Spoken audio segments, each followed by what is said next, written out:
గారు 32 కులాలకి నన్ను కార్పొరేషన్ చైర్మన్ చేయడం జరిగింది. నాది ఎక్కడో దూరమేం కాదు, మీ పక్క నియోజకవర్గం నరసాపురం మండలం సీతారాంపురం. నాకు ముదిరాజు కులస్తులు అంటే ఇక్కడ ఊపపదంగా ముద్రాజులు అంటున్నారు, కానీ ముద్రాజే ముదిరాజు.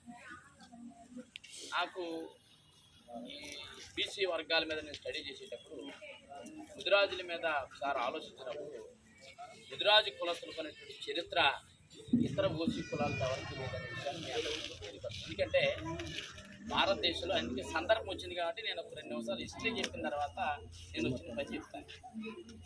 భారతదేశంలో 1871 ముందు 500 రాజ్యాలు రాజుల చేతిలో పరిపాలించినటువంటి భారతదేశం. అంటే తిరుపతి నగరంలో కానీ లేకపోతే అనేక రాజ్యాలని రాజులే పరిపాలిస్తున్నటువంటి పరిస్థితి. వాళ్ళ దగ్గర సైనికులుగా పనిచేసినటువంటి జాతి ఏదన్నా ఉందంటే అది ముదిరాజు కులస్తులు అనే విషయాన్ని మీ అందరికీ కూడా తెలియదు. అంటే మన బలం మనకు తెలియదు, మన శక్తి మనకు తెలియదు. ముద్రాజు కులస్తులు అంటే మాటకు ముందు గోరుమీర ముద్రాజు నా కూడా కనుక తిడతా ఉంటారు. అంటే మన కులాలను కూడా చుట్టుపక్కలుగా వాడుతున్నటువంటి సమాజంలో మనం ఉన్నాం. యూత్ అంతా కూడా అర్థం చేసుకోవాలి, ఆలోచన చేయాలి. ఈ సమాజంలో మనకు ఉన్నటువంటి చరిత్ర మీద మనం ఒకసారి స్టడీ చేయవలసినటువంటి పరిస్థితి ఉంది. బీసీ వర్గాల్లో ఒకటైన సంచార జాతుల్లో ఒకటైనటువంటి ఈ ముద్రాజు కులస్తులుగా ఉన్నటువంటి ముదిరాజులు ఈ భారతదేశంలోనే చరిత్ర సృష్టించే విధంగా ఉన్నటువంటి సామాజిక వర్గం ముదిరాజు కులస్తులు అనే విషయాన్ని మీ అందరికీ తెలియపరుస్తాను. 1871లో ఈ భారతదేశానికి బ్రిటిష్ వ్యవస్థ వచ్చి రాజ్యాలని కొల్లగొట్టేసి భారతదేశంలో ఉన్నటువంటి ఈ రాజ్యాలన్నింటినీ కూడా వారి యొక్క కబంధాస్తాల్లోకి తీసుకున్నప్పుడు బ్రిటిష్ వ్యవస్థకు వ్యతిరేకంగా పనిచేసినటువంటి మొట్టమొదటగా ఈ యొక్క ముదిరాజు కులస్తులు కానీ ఇంకా ఇతర సంచార జాతులు అనేటువంటి ఒడ్డేరు కులస్తులు కానీ యానాది కులస్తులు కానీ చెంచు కులస్తులు కానీ లేకపోతే దొమ్మర కులస్తులు కానీ వీళ్ళందరూ అంటే మనకున్నటువంటి ధైర్యం మనకున్నటువంటి ఆత్మవిశ్వాసం ఏ సామాజిక వర్గాలు కూడా ఉండదు. మనం చరిత్రను ఒకసారి అర్థం చేసుకోవాలి. 1871 నుంచి 1947 వరకు కూడా మనల్ని గుర్తించినటువంటి నాయకుడు ఎవరు కూడా లేడు. 1871లో ఈ భారతదేశంలో ఉన్నటువంటి బ్రిటిష్ వ్యవస్థకి వ్యతిరేకంగా పనిచేస్తున్నటువంటి సామాజిక వర్గాలు ఎవరున్నారు ఏంటి, మనం రాజ్యాలను కొల్లగొట్టగలిగాం, స్వతంత్ర సమరయోధులు కొల్లగొట్టగలిగాం, భారతదేశంలో ఉన్నటువంటి భారతదేశాన్నే మనం హైజాక్ చేసుకోగలిగాం. కానీ మనకి వ్యతిరేకంగా పనిచేస్తున్నటువంటి శక్తులు ఎవరు అని దాని మీద అధ్యయనం చేయడం జరిగింది. అప్పుడు దగ్గర 200 కులాల్ని వారు ఐడెంటిఫై చేయడం జరిగింది. అందులో ఒకటే ముదిరాజు కులస్తులు అనే విషయాన్ని మీ అందరికీ తెలియపరుస్తా ఉన్నా. ముదిరాజు కులస్తుల యొక్క చరిత్ర ఏంటంటే రాజుల దగ్గర కాపలాదారులుగా, రాజులకి సైనికులుగా, సైనికులకు సంబంధించినటువంటి సామాగ్రిని తయారు చేస్తూ వాళ్ళ దగ్గర ఉండి వారు సేవక కులాలుగా ఉన్నటువంటి కులస్తులు ముదిరాజు కులస్తులు అనే విషయాన్ని సందర్భంగా మీ అందరికీ తెలియపరుస్తాం. 1871 నుంచి 1947 వరకు మన కులాల గురించి ఎవరు పట్టించుకోలేదు. అప్పుడు దాకా మనల్ని ఈ భారతదేశంలో ఉన్నటువంటి క్రిమినల్ ట్రైబ్స్ అనే యాక్ట్ని తీసుకొచ్చి మనల్ని నేరస్తు జాతులుగా ముద్ర వేసి అణసివేశారు అనే విషయాన్ని కూడా మనం గమనించాలి. అందుకనే 1947లో స్వతంత్రం వస్తే 1949లో అనంత సైన్ అయ్యంగార్ అనే ఒక చైర్మన్ వేసి కమిషన్ వేసి భారతదేశ వ్యాప్తంగా ఐడెంటిఫై చేసి దగ్గర 200 కులాలను డీనోటిఫైడ్ ట్రైబ్స్గా గుర్తించారు, విముక్తి జాతులుగా గుర్తించారు. అందులో ఒకటే ముదిరాజు కులస్తులు అనే విషయాన్ని కూడా మీ అందరికీ తెలియపరుస్తారు. అంటే చరిత్ర సృష్టించినటువంటి సామాజిక వర్గం ముదిరాజు కులస్తులు. తర్వాత జీవన వృత్తి ఆధారంగా చేపల వేట మీద కానీ లేకపోతే గొర్రెల పెంపకం మీద కానీ లేదు మన ప్రాంతాలకు వచ్చేటప్పటికల్లా వారి యొక్క ఎక్కడైతే ఏదో చిన్న వ్యాపారాల మీద, ఇప్పుడు మనకే ఇక్కడ ఆకుకూరల మీద లేకపోతే సర్దుగడప ఆ వేముల దీవి ఆ ఏరియాలో కూడా మన వాళ్ళు ఉన్నారు. అక్కడున్న వాళ్ళందరూ కూడా చేపల వేట మీద ఆధారపడి ఉంటారు. వేటకెళ్ళి చేపలను పట్టుకొని జీవనం సాగించే పరిస్థితి నాకు వాళ్ళందరూ కూడా బాగా తెలుసు. అదేవిధంగా ఇటు విజయవాడ లేకపోతే రాజమండ్రి లేకపోతే ఏదైతే నెల్లూరు జిల్లాలో ఉన్నటువంటి వారైతే గొర్రెల పెంపకం మీద, వ్యవసాయం మీద, రకరకాల వృత్తుల మీద ఆధారపడ్డారు. సామాజిక వర్గం. కాబట్టి మన చరిత్రను మనం అర్థం చేసుకుంటూ ఉండాలి. యూత్, సినిమా సంఘాలు, చెత్త సంఘాలు ఇది కాదు. మన నాయకులు ఎవరు, మన సామాజిక వర్గానికి ఆదిపురుషులు ఎవరు, మన సామాజిక వర్గంలో మన కులస్తుల కోసం పనిచేసిన వాళ్ళు ఎవరు, మనకి చైర్మన్స్ ఎవరు, మన నాయకులు ఎవరు, వాళ్ళు ఏం చేశారు, అసలు మన జాతికి యొక్క ప్రధానమైనటువంటి వ్యక్తులు ఎవరు అనే దాని మీద యూత్ అందరూ కూడా దృష్టి పెట్టాలి. చరిత్ర చదువుతూ ఉండాలి. ముదిరాజు కులస్తులు అంటే ఇది అసామీసీ కాదు. భారతదేశంలో హైయెస్ట్ అగ్రస్థానంలో ఉన్నటువంటి సామాజిక వర్గం ముదిరాజు కులస్తులు అనే విషయాన్ని కూడా మనం గుర్తు చేసుకోవాలి. ఇవాళ బండారు దత్తాత్రేయ ఎవరో ముదిరాజు కులస్తులు. ఇవాళ ఇంకా కేంద్ర మంత్రులుగా కానీ లేకపోతే ఎంపీలుగా కానీ తెలంగాణ రాష్ట్రంలో ఆధిపత్య కులస్తులు ఎవరైనా ఉన్నారంటే వాళ్ళు ముదిరాజు కులస్తులే. మొన్ననే ఒక మీటింగ్ పెట్టడం జరిగింది భారీ ఎత్తున. భారతదేశ వ్యాప్తంగా తెలంగాణ వైపు ఒకేసారి విప్లవంగా చూడటం జరిగింది. అంటే ముదిరాజు కులస్తుల యొక్క చరిత్ర ఏదైతే మొన్న ఈటెల రాజేందర్ గారు భారీ బహిరంగ సభ పెట్టి కులాలకి, మతాలకి, పార్టీలకు అతీతంగా ఒకే ఒక టార్గెట్, ఒకే ఒక కులం ముదిరాజు కులస్తులు పెడితే అయినా అక్కడ ఉన్నటువంటి కేసీఆర్ ఒక్కడు కూడా టికెట్ ఇవ్వలేనటువంటి పరిస్థితి మనం కూడా గుర్తు చేసుకోవాలి. అంటే ఈ మాట నేను ఎందుకు చెప్తానంటే మన కులానికి ఉన్నటువంటి చరిత్ర, మన వర్గానికి ఉన్నటువంటి చరిత్ర, మన జాతికి ఉన్నటువంటి చరిత్ర విధానాన్ని మనం కనుక గుర్తు చేసుకోకపోతే ఎవడు గుర్తు చేసుకుంటాడు? ఎవడికి అవసరం? పక్కోడికి అవసరమా? అవసరంలే. మన చరిత్ర మనమే. అందుకనే బాబాసాహెబ్ అంబేద్కర్ అంటాడు, ఎవరి చరిత్ర వారు రాసుకోకపోతే పెట్టలతో రాసుకుంటాడంట. నేను ఇన్ని పెట్టలు చంపాను, లేకపోతే ఇన్ని పులులు చంపాను, ఇన్ని జింకలు చంపానని. అందుకనే యూత్ అందరూ కూడా మేధావులుగా ఈ సామాజిక వర్గానికి మనం ఆదర్శంగా నిలబడాలంటే కులస్తులకు సంబంధించినటువంటి దాని మీద మనం అధ్యయనం చేయాలనే విషయాన్ని మీ అందరికీ కూడా తెలుసు. ఇకపోతే నేను వచ్చినటువంటి ప్రధాన అంశం ఏంటంటే ఈ రాష్ట్రంలో 2014 నుంచి 2019 దాకా మహిళలు కానీ యూత్ కానీ అర్థం చేసుకోవాలి, ఆలోచింపు చేయాలి. 2014 నుంచి 2019 దాకా ఈ రాష్ట్రంలో తెలుగుదేశం పార్టీ ఎన్డీఏ కూటమి పరిపాలించింది కదా. కానీ ఏ ఒక్క నాయకుడైనా, ఏ ఒక్క లీడర్ అయినా మన సామాజిక వర్గాల కోసం, బీసీ వర్గాల కోసం, ముదిరాజు కులస్తుల కోసం ఎవరైనా ఆలోచించారా?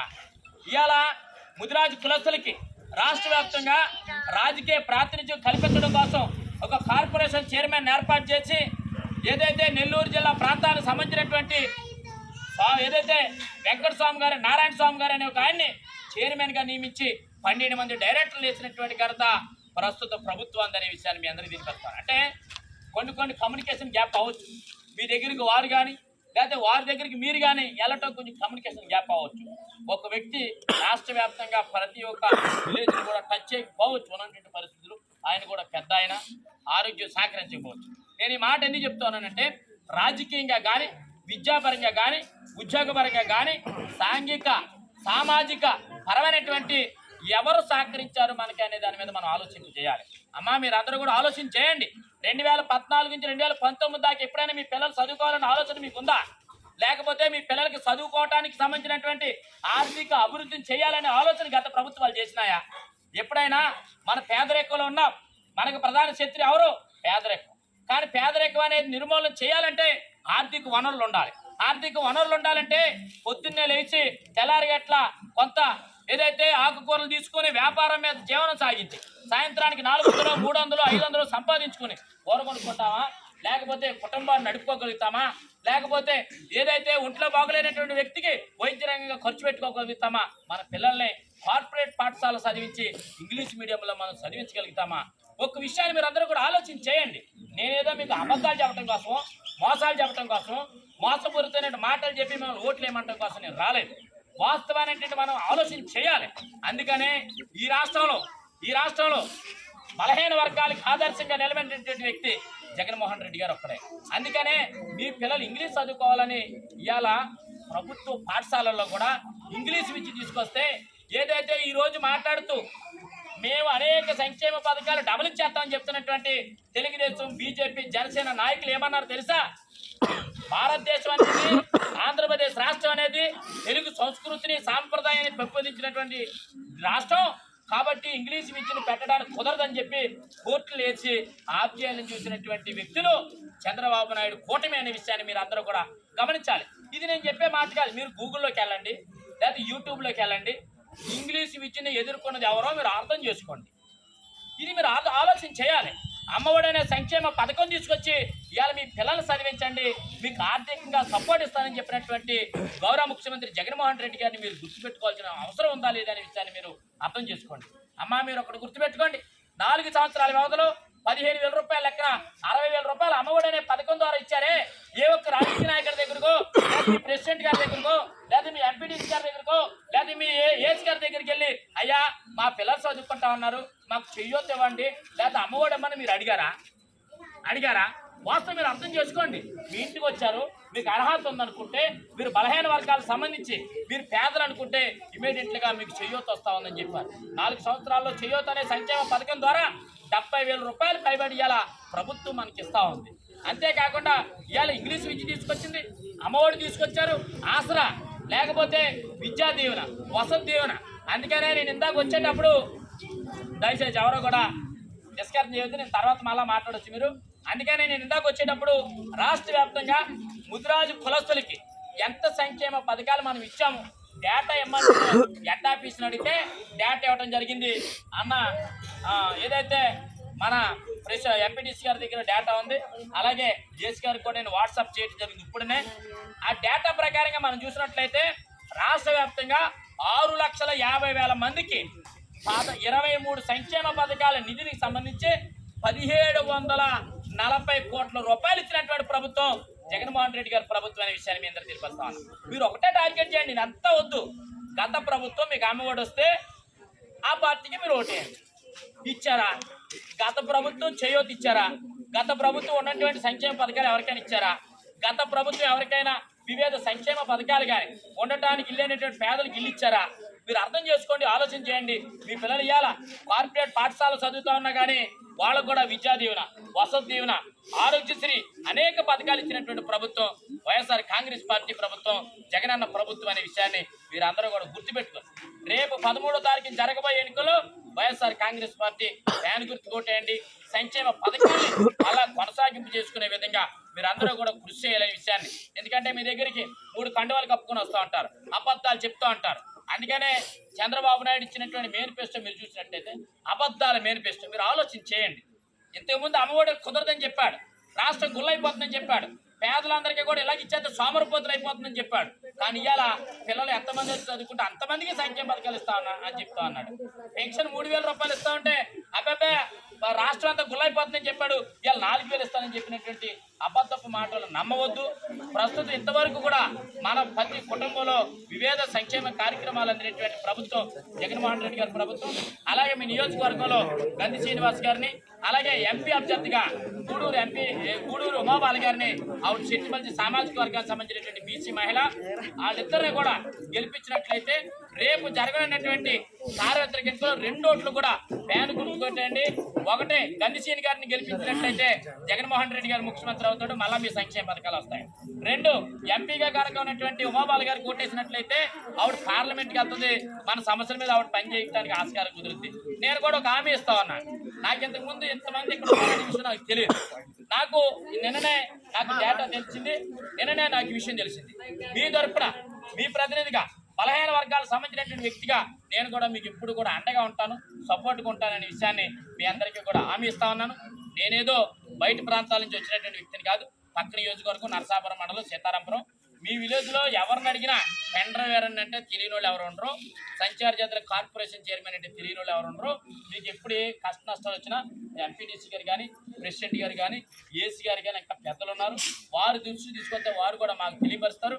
మేము కూడా మీకు ఎప్పుడు కూడా అండగా ఉండడానికి, సహాయ సహకారాలు అందించడానికి మేము కూడా సపోర్ట్గా ఉంటామనే విషయాన్ని మీ అందరికీ కూడా తెలియపరుస్తూ, ఒకవేళ మీకు ఏమన్నా డౌట్స్ కానీ లేదు ఇంకా చేయవలసిన ఏమన్నా కనుకుంటే మీరు చెప్పండి. నేను ఎమ్మెల్యే గారి దృష్టికి, పార్టీ హైకమాండ్ దృష్టికి కూడా తీసుకెళ్తాం. తర్వాత ఆ అంశాలని మేము కూడా గుర్తు చేయడానికి ఆస్కారం గుర్తుందనే విషయాన్ని మీ అందరూ కూడా తెలియపరుస్తూ, ఇందాక అన్న ఒక అంశం చెప్పారు, పెద్ద ఆయనకి పెన్షన్ రావట్లేదని. ఎలక్షన్ అయిపోయిన తర్వాత ఒకసారి సదరన్ సర్టిఫికేట్కి మళ్ళీ మీరు అప్లై చేయండి. అది తణుకు వచ్చినా, ఏలూరు వచ్చినా, భీమవరం వచ్చినా నేను డిఎంహెచ్ఓతో మాట్లాడి కొంచెం పర్సంటేజ్ పెంచమని చెప్పి నేను రిక్వెస్ట్ చేయడానికి నేను ముందుంటాననే విషయాన్ని మీ అందరికీ కూడా తెలియపరుస్తూ, టెండర్ వేరన్న అనే వ్యక్తి నిన్న కాక మొన్న రోడ్డు మీదకి నేను రాలేదు, బీసీ ఉద్యమాల్లో పనిచేసి ఈ స్థాయికి రావడం జరిగిందనే విషయాన్ని మీ అందరికీ కూడా సవనయంగా తెలియపరుస్తూ యూత్ అందరూ కూడా ఎదరికి రావాలి. నేను సైతం సామాజిక వర్గం కోసం పనిచేస్తానని ఆలోచన రావాలి. నేను సైతం నా జాతి కోసం పనిచేస్తానని ఏంటో ఒకటే గుర్తుపెట్టుకోండి. మనసండి మీ అందరికీ హృదయపూర్వక ధన్యవాదాలు తెలియజేస్తూ గుజరాత్ కుల ఐక్యత, గుజరాత్ కుల ఐక్యత, గుజరాత్ అన్నమ్మా జై జగన్ జై అందరికీ కాదు, మన సామాజిక వర్గానికి మనం చేయకపోతే గుజరాత్ కుల ఐక్యత, గుజరాత్ తమ్ముడు గురించి ఒకసారి చేయగొట్టుకున్నాం. ఐక్యత, గుజరాత్ కుల ఐక్యత.